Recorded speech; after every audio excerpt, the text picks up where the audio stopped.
So the moon. You guys told me already, you know some things about the moon, you demonstrated it. We're going to go into a little more detail about some of those things today. And then afterwards, you'll have 2 assignments to do. One of the assignments is really easy. It's a little worksheet using your textbook written at 6th grade level about tides on one side, and the other side is about phases of the moon. So very piece of cake. That'll be easy for you. The other one is about telescopes. It's right here. And it's awesome, but it's not as easy. The reading level is like real reading. Okay? And so both of those things will be given to you today. You might finish them both in class, and if you do, that is far out. Only a couple kids did last period. You might have to take some of it home to finish his homework, but if you do, it's not very much. If you work hard, you'll get most of it done in class. So please use your time wisely, especially you, 6th hour. You have a substitute, you better be nice. I'm watching. All right, so this is about the moon. And so here it goes. Hey, have you ever taken notes before? Yes. Never. You know that writing down every word is a waste of your time. Yep. Paraphrasing key elements, and especially those bits that you don't get very well, that's what you want to write down. When I'm telling you stuff you know, you just go, oh, I am such a well-prepared student. Okay? So wherever you write things down, wherever your notebook is, bust that out.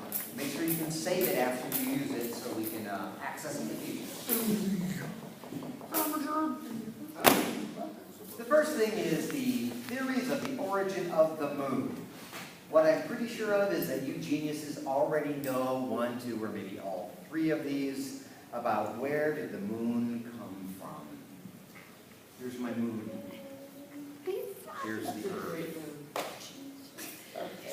So I'm looking for volunteers to tell me, where did the moon come from? One option. When a meteor struck the Earth, a huge chunk of it went out in space. Absolutely. One possibility is that some asteroid, meteor, or something from space, bam, crashed into the early Earth that was still kind of molten, magma-y. Think about like a wad of pudding, and boom, a big chunk of it splashed off, and then solidified and made the moon. Absolutely. That's the most widely accepted theory right there. Can you think of either of the other 2 theories out there? Sir?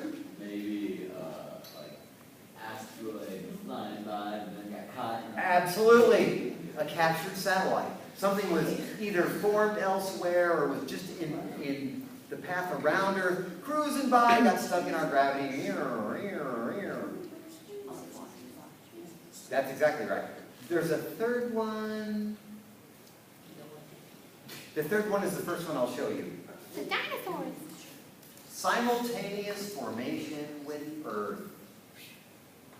That means it formed at the same time as Earth. In the same way.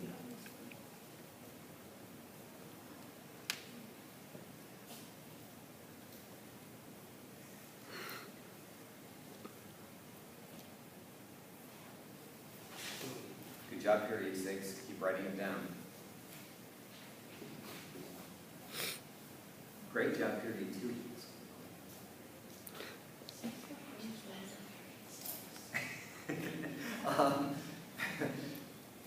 This does open another question. If it formed at the same time Earth did, how did Earth form? Well, we can squeeze it down into a nutshell without talking about a ton of details right now by saying this. You, your dentist, everything on Earth is made out of stardust.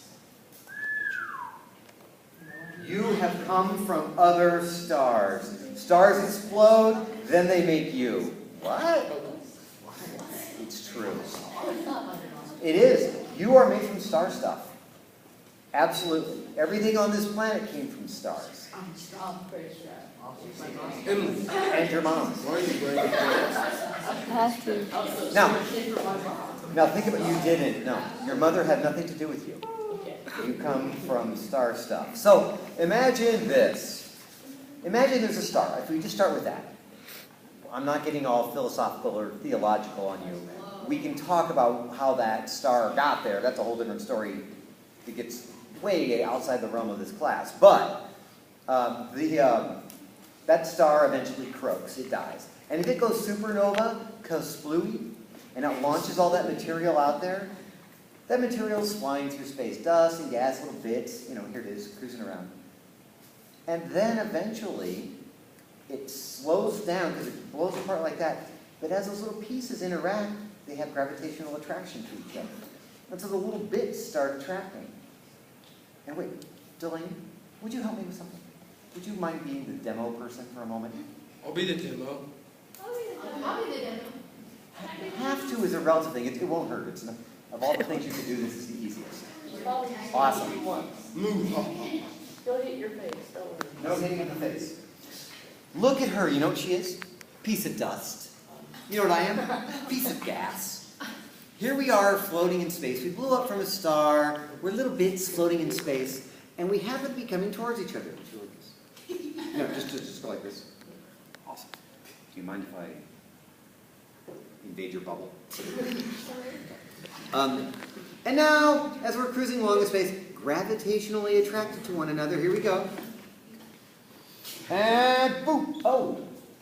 Oh, that's Wow. it. Oh, look. Look. No. And now we're spinning, and now we're twice as massive. And so other things kind of blob it onto us, and we just keep spinning. And this is how new stars are formed, and this is how new planets are formed.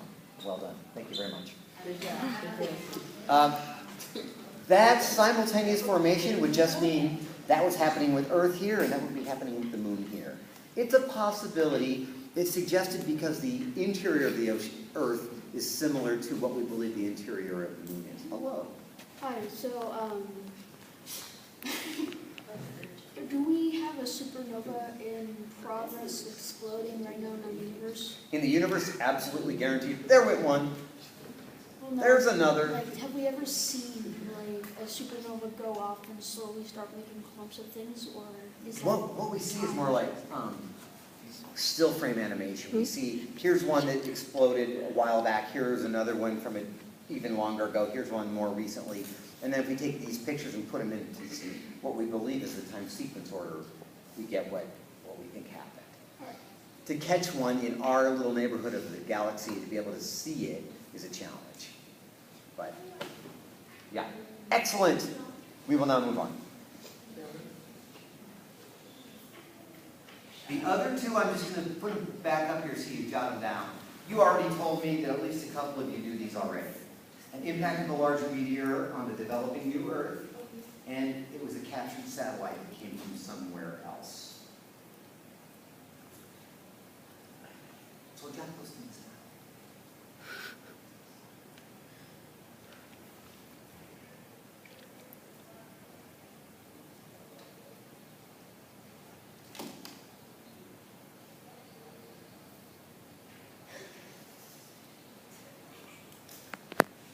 Yes? Yeah, it's got satellite, doesn't that mean any day now, any time, the moon could just like suddenly disappear? Such a good question. You know, what I'm liking about this freshman class, you guys ask the questions, you go to the next step. That's awesome. If we have this moon going around like this, it goes in this direction, not quite this fast, couldn't it just go whoop? Earth might go into complete destruction. Absolutely it could. Absolutely it could. Remember, space is mostly made of emptiness. So for things to come in and hit the moon and whatnot, we always get hit by lots of little things, not too many big things, but absolutely that could happen. There's maybe you guys can help me with this. I can't quite remember, the moon is either moving ever so slightly closer to Earth every year, or ever so slightly further from Earth every year. I don't remember which it is. Both of them could certainly have an effect on the moon. If it's moving away, there's only two forces acting on this moon. One of them is gravitational attraction to the Earth.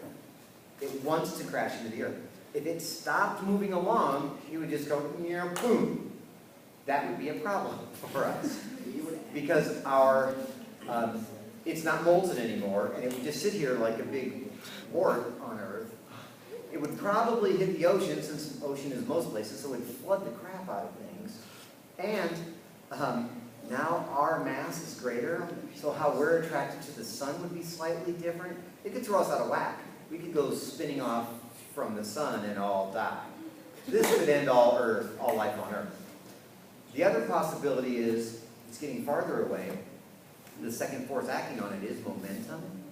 It's trying to go in a straight line, but every time it goes up, darn it, up, and it keeps being curved, and so it goes round and round the Earth. It's not going in a circle, it's going in billions of tiny little straight lines. Right? Correct, correct, correct. That's how it goes around. If it ever flew away, whew, we'd be okay. No, we wouldn't. We would. We'd run into chaos. We'd be totally fine. Your romantic life could be negatively impacted. Like the chances of you taking a moonlight stroll now go to 0. But you could still, the tides would not be a big issue. We'd have way, way smaller high tides. The tides would be only affected by the sun, and that's a much smaller issue than the moon tides. But that wouldn't hurt us. It'd just be an emotional thing. We have to try to get over it. But wouldn't that be better for you, so like tsunamis and stuff wouldn't always happen? Remember, tsunamis are caused by earthquakes. So as far as I can think of, let me correct that. It wouldn't be without event. Things that depend on the moon for navigational purposes or hunting at night or those kind of things, they would be impacted for sure. Great. I will try to go a little faster. This one is just being mean. This is my vicious evilness to you. Look at this. Look it up. Make sure that you find out what the interior of the moon is thought to be. I know it's rude, isn't it? Very mean. I could just tell you, but